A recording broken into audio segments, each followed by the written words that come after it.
see how long that lasts. Well, hello friends. Today we're going to make double chocolate cookies. I've taken a couple of recipes and kind of tweaked them, so we'll see what happens. It's going to start with half of a cup of butter. It's been at room temperature. Now I'm going to add half of a cup of sugar.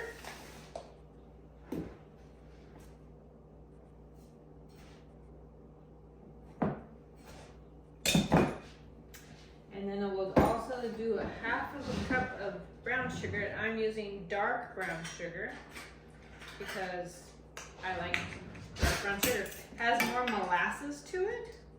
So if you can't find it or not a big molasses fan and you want to use light brown sugar, be my guest. It's your cookie. Make it how you want.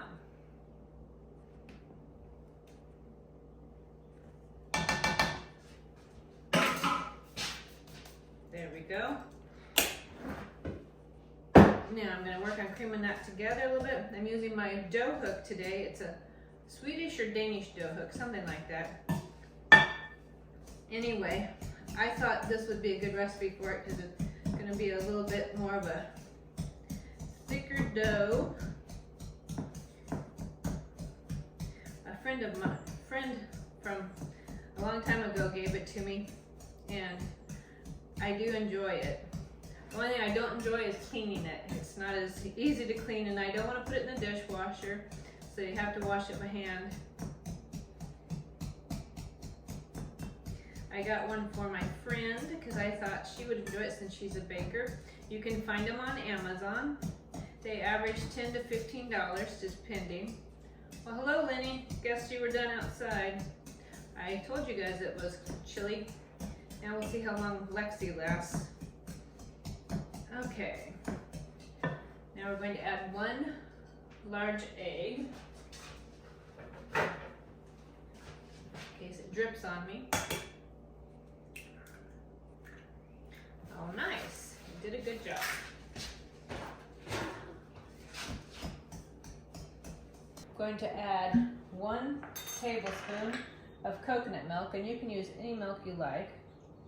I just prefer coconut milk so it doesn't bother my stomach.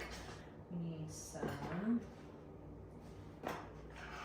baking soda. Actually, it says baking powder, so let's change that up.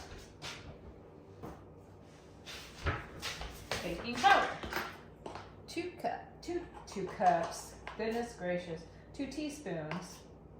Let's try that. That's probably better. And then a teaspoon of coffee extract.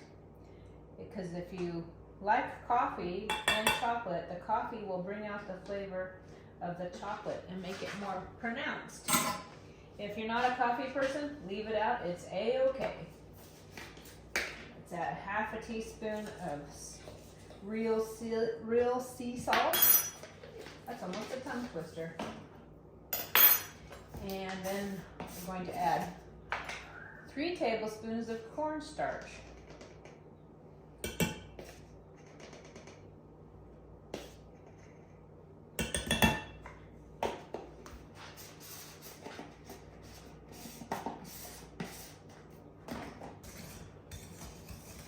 The nice thing about this dough hook is it goes around the edge of your bowl, so it helps pick up more of the ingredients to mix them, which is a nice thing to do so you don't have to feel like you're scraping down the sides, because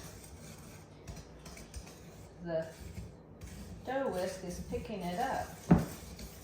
There we go. We're going to add a little bit of cinnamon because I like cinnamon. If you're not a cinnamon fan or you feel like it doesn't go in your cookie, feel free to leave it out. I'm going to add 1 teaspoon. And then we're going to add some cocoa, baking cocoa. I'm using dark chocolate baking cocoa. And make sure to buy a good, decent quality cocoa. Otherwise, it's going to be a little weak and not have as much rich flavor. So it's definitely worth paying the price to buy the good stuff.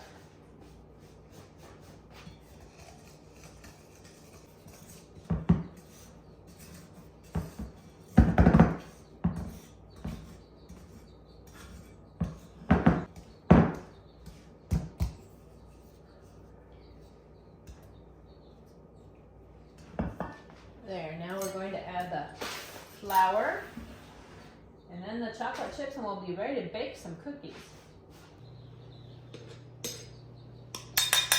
I'm going to add 1 cup of flour. This is just your regular all-purpose flour. Goodness gracious. I'm making a mess today. That'd be crazy.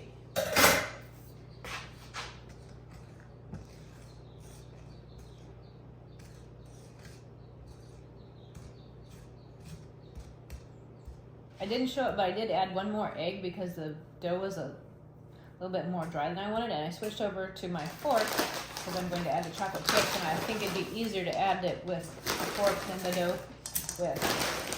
So I would start with a package of chocolate chips, but you had however many you want.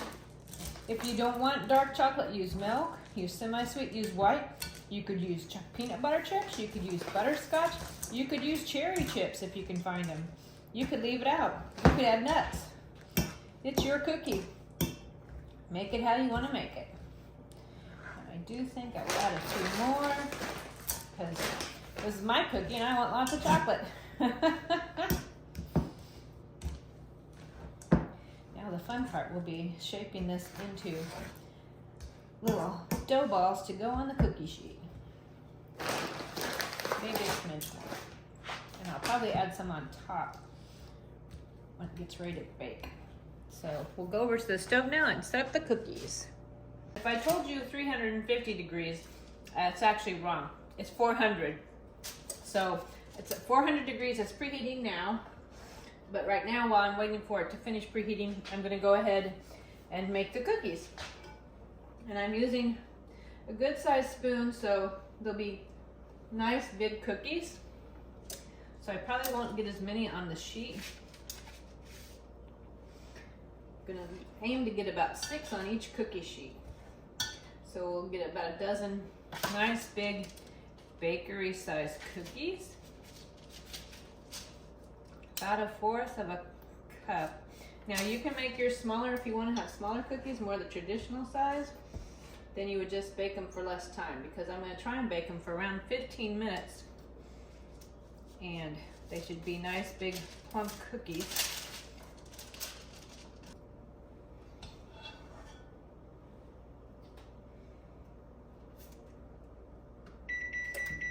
Well, there's my stove, it's my oven, it's ready.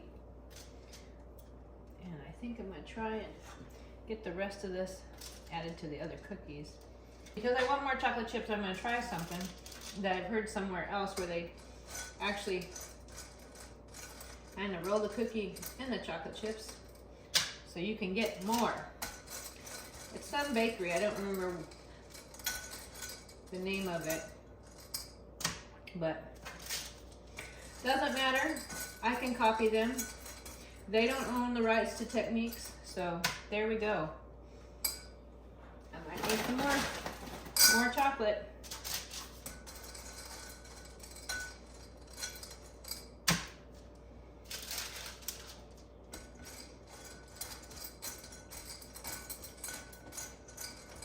Now, of course, if you're not the big chocolate fan that I am, you don't have to roll yours in chocolate chips. You can do whatever you want. They're your cookies. You make them how you want to enjoy them. Or you know what? You could add the double chocolate on the inside and roll them in a different kind of chocolate on the outside. Maybe milk chocolate on the outside, or semi-sweet, or white. It could be any kind of chocolate you want it to be. It's your cookie. We're gonna bake these at 400 degrees for 15 minutes, but I'm actually gonna set the timer for about 10 minutes, and then I'm gonna rotate them. So that way they're more evenly baked, because ovens tend to do that. Have kind of hot spots, cold spots, and different baking spots. So that just makes them a little more well-rounded and even. Even if that's not the case, it makes me feel good doing it anyway. Welcome to tea time, friends. We get to try the big double chocolate monster cookies. I can pour myself my cacao and pick a cookie. Wow. I don't even know which one to take. I think I'll take this one. So see the size of that cookie? That's a nice big cookie, and it smells so chocolatey. I can't wait. My coffee. Hello, Lexi. What do you want? You can't have cookie.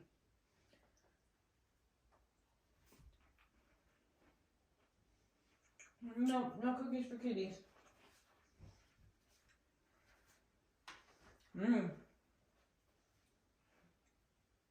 It's like a brownie. It's a brownie cookie. Yum. I love that it's nice and huge too. And so chocolatey, full of chocolate chips.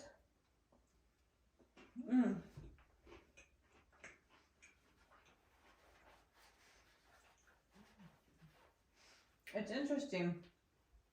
For adding the cinnamon, I don't really taste it. So I guess it's negligible. What, Lexi? I don't know if you can see her, but she's right here pawing at me. She wants her drive-by pets. She doesn't sit on your laps and get petted. She walks by as you pet her. She's a weirdo. But now the cookie's got a nice crunch on the outside and it's soft and chewy on the inside. Amazing. I honestly like how big it is. It's like when you go to those specialty stores and get the giant cookies. It might not be quite as giant as those, but still pretty doggone good. I would make them again. That recipe is a success. Well, thank you for joining me today. And I hope you have a wonderful day and come back and visit me again. And who knows what we'll bake next time. Might be cookies, might be something else.